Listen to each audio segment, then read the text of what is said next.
Merci beaucoup. Je reprends et pour reprendre ce que disait le professeur Ayada à l'instant aussi par rapport aux questions qu'on se pose, nous en tant qu'industriels, c'est des questions et des réponses qu'on va apporter qui vont aussi être intéressantes pour les plus petites applications, puisque les questions que je vais présenter aujourd'hui, pour lesquelles je n'ai pas toutes les réponses, mais sur lesquelles on travaille, ce sont des thèmes qui sont importants pour toutes sortes d'installations, qu'elles soient de l'ordre de quelques centaines de watts, quelques kilowatts ou de mégawatts, puisqu'il s'agit là de pérenniser en fait et de réfléchir à comment assurer la durabilité d'installations photovoltaïques dans ce type de climat. Donc je reviens rapidement sur notre entreprise, sur Luxel. Donc nous sommes basés à Montpellier, en France. Nous sommes une PME française, un des principaux acteurs dans le développement du photovoltaïque industriel, des installations industrielles photovoltaïques en France. Nous existons depuis 2008. Nous sommes une société franco-germano-marocaine de par ses dirigeants. Les Marocaines encore plus depuis maintenant à peu près 1 an et demi, puisque nous sommes dans une phase de développement dans ce beau pays. Nos métiers, pour revenir là-dessus rapidement, dans le développement d'un projet, nous partons de la feuille blanche. Nous sommes des développeurs, des constructeurs et des exploitants, c'est-à-dire que nous partons du zéro, nous montons le projet aussi bien techniquement, administrativement que financièrement.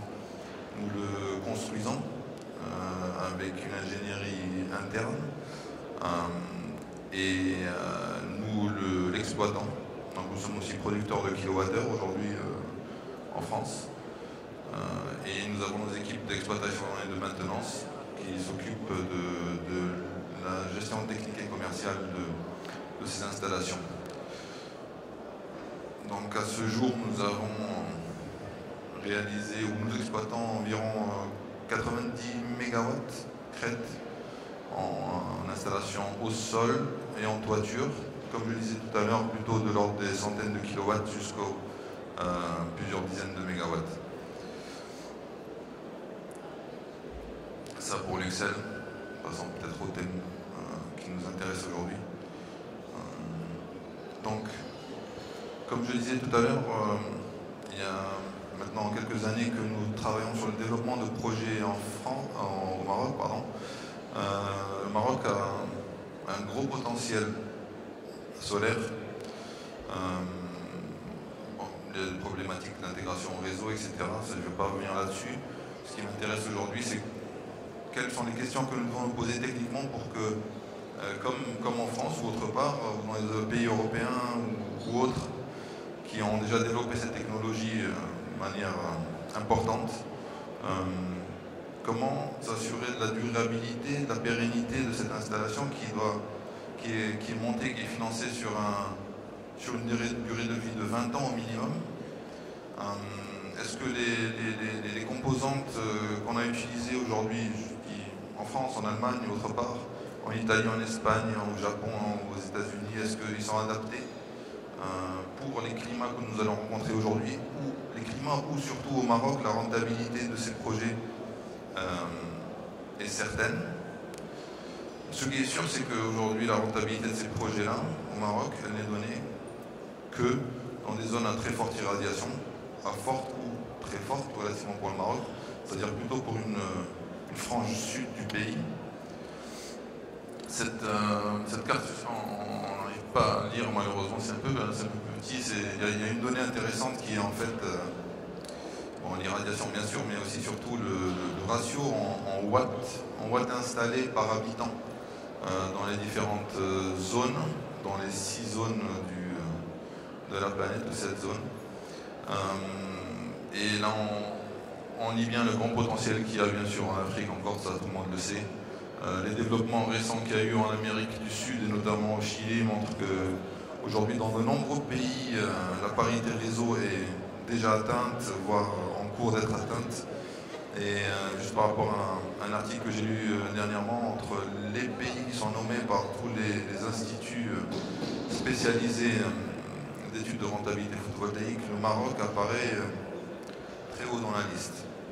Pas loin derrière le Chili qui aujourd'hui a atteint de loin la parité réseau, et le Maroc suit de très près.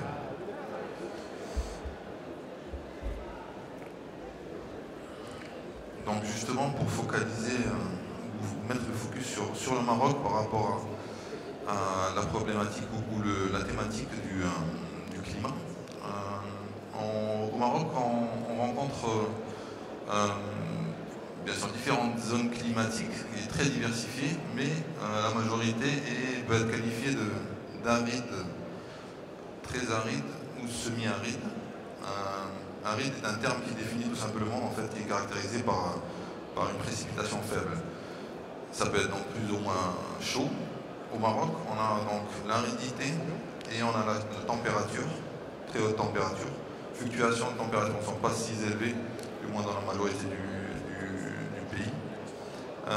Donc ce qui nous importe aujourd'hui, et par rapport à la pérennité et la durabilité des composantes, sont les facteurs température, haute irradiation, essentiellement. Donc, pour simplifier et pour pouvoir avoir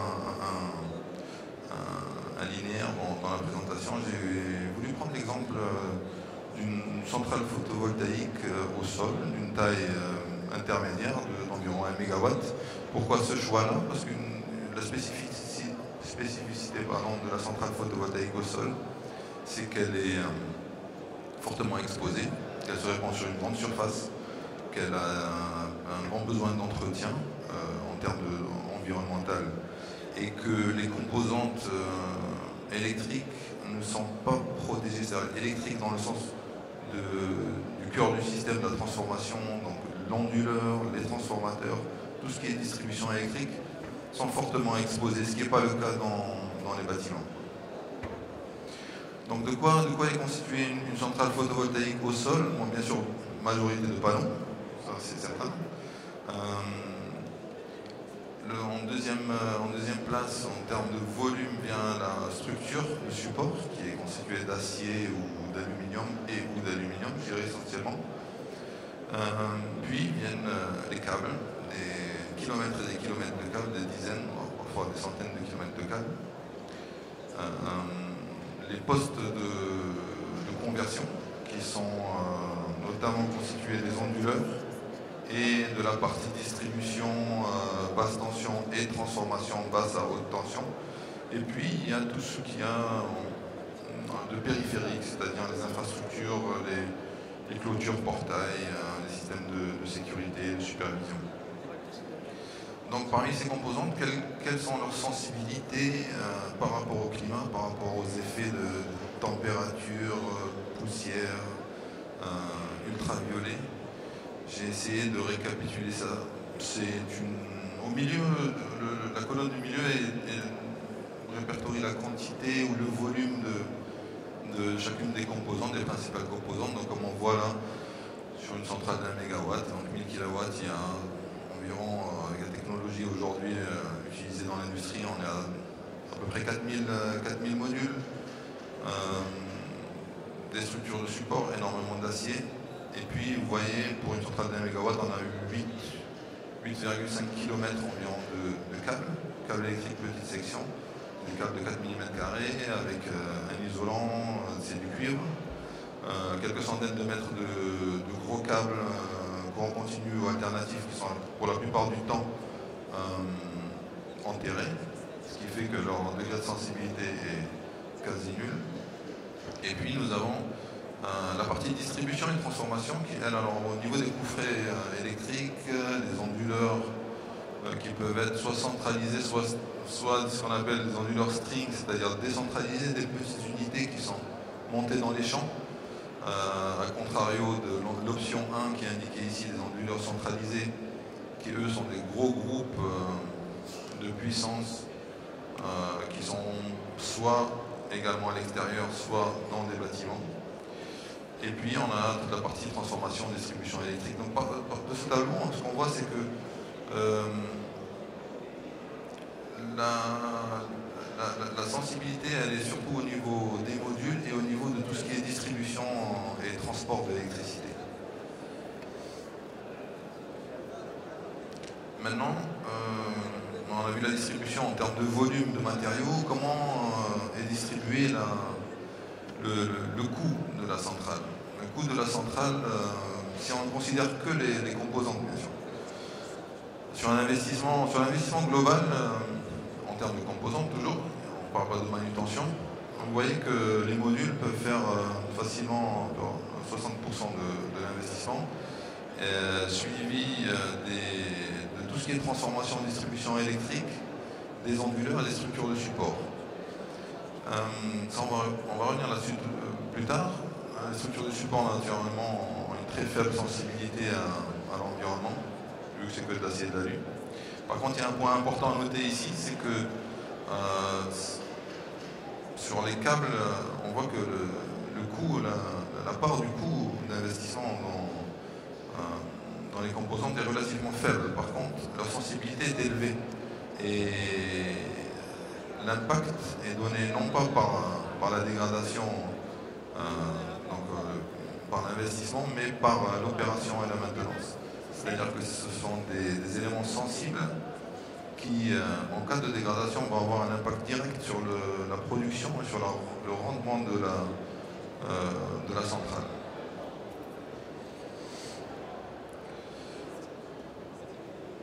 Ici, pour revenir justement sur la production et l'impact de la dégradation des différentes composantes, ou des principales composantes sensibles dans la centrale, ce tableau montre un peu quel effet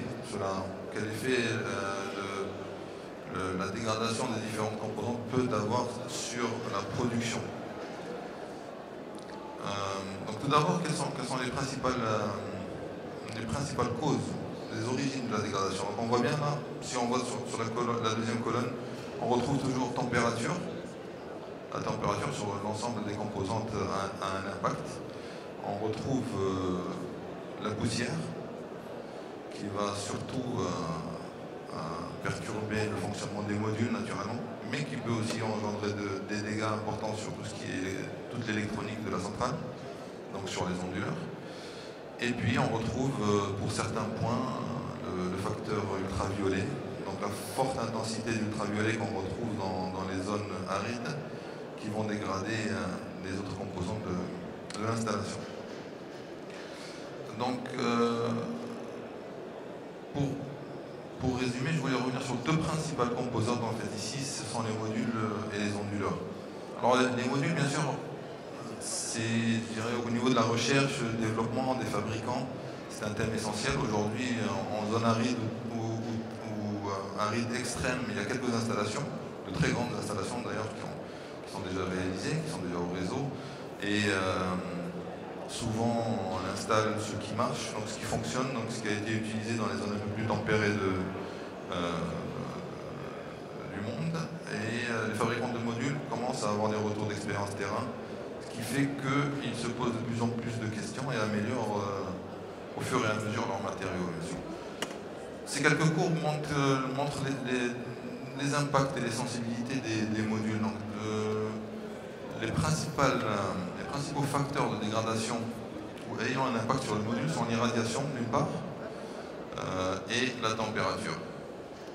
Sur les composantes, donc les composantes du système, on voit la première courbe à gauche donne le tracé en bleu c'est des tests d'arrachement en fait. À quelle force on arrive à arracher la couverture du dos du module.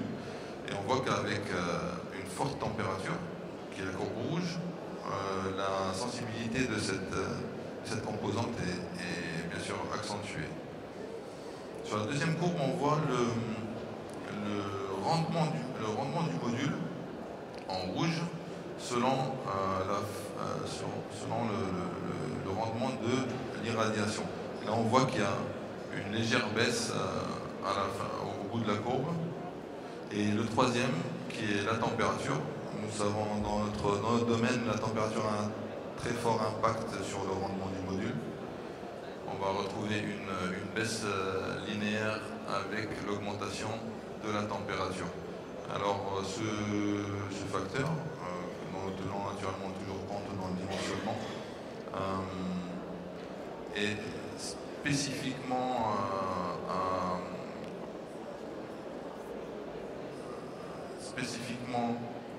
on doit tenir compte de ce facteur, surtout sur les installations en toiture où on a des températures très élevées. La deuxième composante essentiellement touchée est le cœur du système, donc au niveau de la transformation du courant continu en courant alternatif, c'est l'onduleur. Les fabricants d'onduleurs ont fortement travaillé sur l'amélioration de leurs composantes, amélioration technique, amélioration au niveau du rendement, mais aussi de l'équilibre technico-économique. Il y a un point qui ressort d'ici, sur ce slide, c'est surtout le profil de charge. On n'en a pas parlé encore, c'est dans les zones à très fort ensoleillement, comme le Maroc, nous avons un profil de charge différent de ce qu'on va retrouver dans les zones plus tempérées et les zones du nord. C'est-à-dire que l'onduleur va en fait travailler à des niveaux de puissance très élevés plus souvent.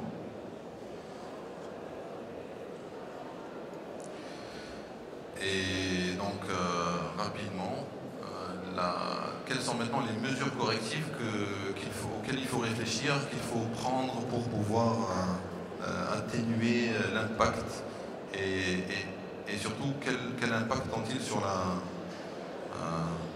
l'économie du projet.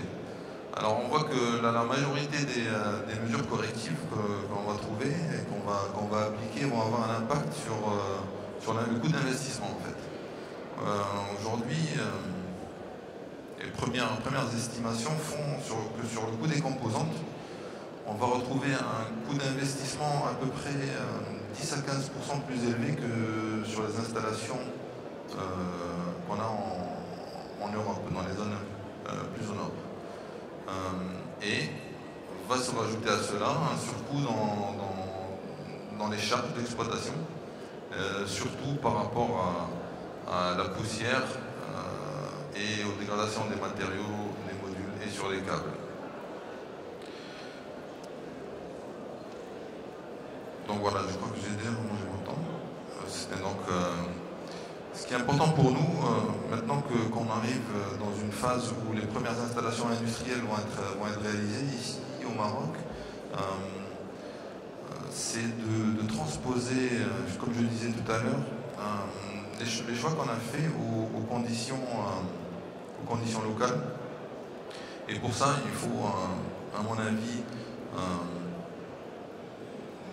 dès maintenant commencer par une coopération qui est déjà lancée au Maroc entre les industriels et les instituts de recherche, des installations pilotes qui vont sur quelques années montrer comment les différents choix travaillent, comment ils évoluent, travailler avec les fabricants et utiliser tout ce qu'on a comme retour d'expérience et les penser, les intégrer, les projeter sur ce qu'on sait, ce qu'on peut attendre comme impact. Voilà, et je suis certain au Maroc, nous sommes arrivés aujourd'hui au moment où nous préparons la réalisation de ce type de centrale. Et j'espère qu'on y arrivera encore au courant de l'année, plus tard début 2016, pour que cette application soit prouvée dans sa pérennité technico-économique pour le Maroc. Voilà, je vous remercie et si vous avez des questions, n'hésitez pas avec plaisir.